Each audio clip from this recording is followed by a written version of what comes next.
ओवैसी जी हैं जो हैदराबाद से हैं। और आपसे मैं सवाल करूंगी क्योंकि ओवैसी जी के कई सारे स्टेटमेंट्स हैं जो आते रहते हैं समय पे, समय दर समय, स्पीच के दौरान, सोशल मीडिया के दौरान, ट्वीट्स के दौरान।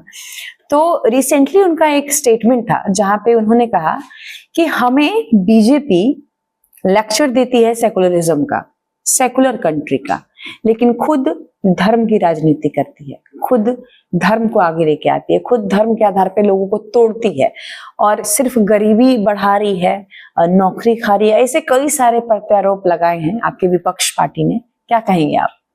बात तो सही कह रहे हैं, बीजेपी पार्टी धर्म की राजनीति करती है, लेकिन कौन से धर्म की राजनीति करती है ये उनको नहीं मालूम है।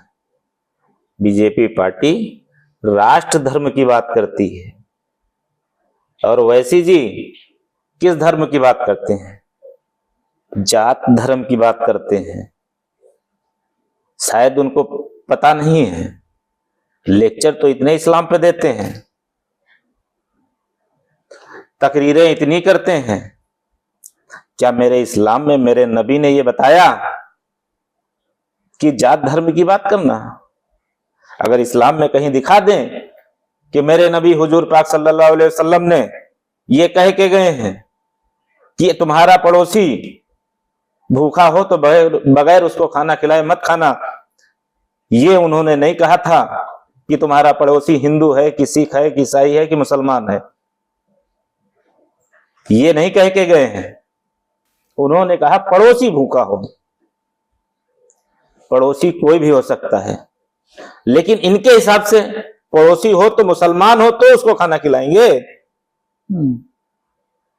ये इस्लाम मेरा नहीं सिखाता है, और ना इस्लाम जात धर्म की बात करता है, ना मैं कभी जात धर्म की बात करता हूं। जो जात धर्म की बात करते हैं वो परिवारवाद की बात करते हैं, वो पार्टियां दूसरी हैं। इसीलिए हम उस पार्टी से को छोड़ने का काम किए।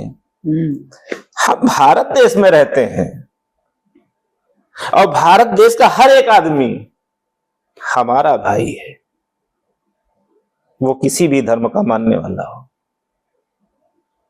मैं उनकी तरह नहीं हूं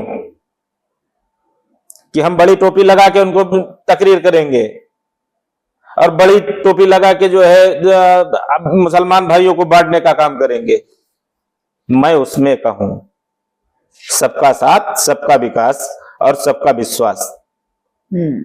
वो मुसलमान की बात करते हैं। आप बताइए, देश में कितनी सीटें हैं जो मुसलमान खुद जीत लेगा बगैर हिंदू भाई के साथ में? बताएं हमें। तो वो मुसलमानों को जोड़ने का काम नहीं कर रहे हैं देश में, वो मुसलमानों के विरोध का काम कर रहे हैं। मुसलमानों के वो दुश्मन हैं। अगर हम अकेले जीत नहीं सकते तो हम इनका विरोध करेंगे तो हमारे वो दुश्मन हैं। और अगर उनके हिसाब से मैं चल रहा होता तो आज सदस्य जिला पंचायत में यहां नहीं बैठा होता, क्योंकि 90% हिंदू भाई थे। जात धर्म की बात करते तो मैं चुनाव जीतता? आप इस बात का जवाब दीजिए हमें कि अगर हम जात धर्म की बात करते तो वहां पे चुनाव में नहीं जीतता, मैं वहां लड़ने जाना पड़ता मुझको जहां 90% मुसलमान होता, और 90% मुसलमान कहां मिलेगा हमको? आप बताइए, 90% मुसलमान मिलेगा कहां हमको? और इसका मतलब क्या है? एक बात और बताई थी, उनको मैं बता देना चाहता हूं। मेरे नबी ने बताया था, जिस देश में रहना उस देश के साथ ईमानदारी से रहना, उस देश में ईमानदारी के साथ रहना, उस देश के कानून को ईमानदारी के साथ फॉलो करना। अगर देश आज हमारा कह रहा है कि गौ माता की हत्या ना की जाए, इसमें मैं सबसे आगे बढ़ के हिस्सा लेता हूं। और जो मुसलमान भाई गाय काटते हैं या गाय का गोश्त खाते हैं, ये उनके लिए हराम है, क्योंकि मेरा देश का कानून नहीं। हाँ, जिस प्रदेश में लागू है कि काटिए, हमसे क्या मतलब है, उसका मैं जिम्मेदार नहीं हूं। लेकिन जिस देश में और जिस प्रदेश में इसकी पाबंदी है, उस देश के कानून को अगर हम फॉलो नहीं करते हैं तो ये मेरी कमी है, और वो चीज जो खाएंगे वो हराम होगी, चूंकि हम चोरी से काटेंगे ना, और चोरी का एक भी लुकमा खाने वाला हराम में गिना जाता है। बालिस्टर होना नहीं काम है, तकरीर देना नहीं काम है, तकरीर को फॉलो करना काम है। नबी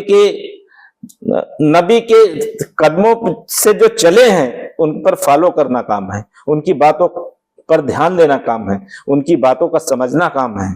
ये थोड़ी ना है कि हम बालिस्टर हो गए, शेरवानी पहन के, टोपी पहन के आए तो हम बताएं मुसलमानों की दुश्मन समाजवादी पार्टी है, मैं मान लूंगा।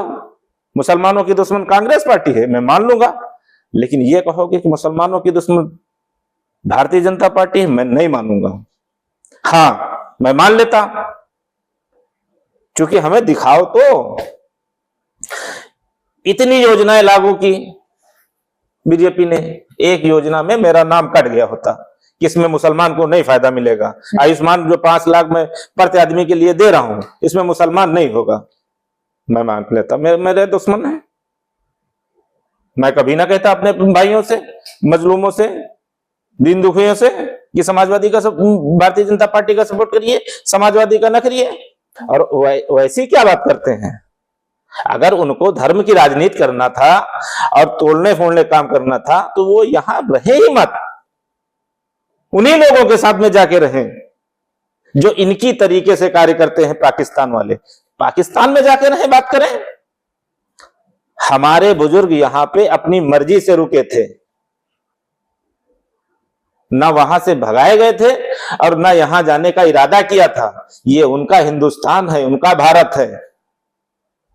जब वो अपने भारत में रहे थे तब मैं आज यहां भारत में हूं। अब अगर हमारे बुजुर्ग भी गद्दार होते या हमारे बुजुर्गों को भी परेशानी हुई होती तो वो यहां ना होते, वो पाकिस्तान में होते। तो यहां मेरे बुजुर्ग हैं, मेरी बुजुर्गों की मजारें हैं, मेरे बुजुर्गों के कब्रिस्तान हैं, वो लोग यहाँ हैं, दफन हैं। और कल मैं भी दफन होऊंगा यहाँ। मेरे बेटे पाकिस्तान थोड़ी न जाएंगे। ये मोहब्बत है। और जिस देश में आप रहेंगे, अगर आपको उस देश से मोहब्बत नहीं तो आदमी से मोहब्बत हो ही नहीं सकती।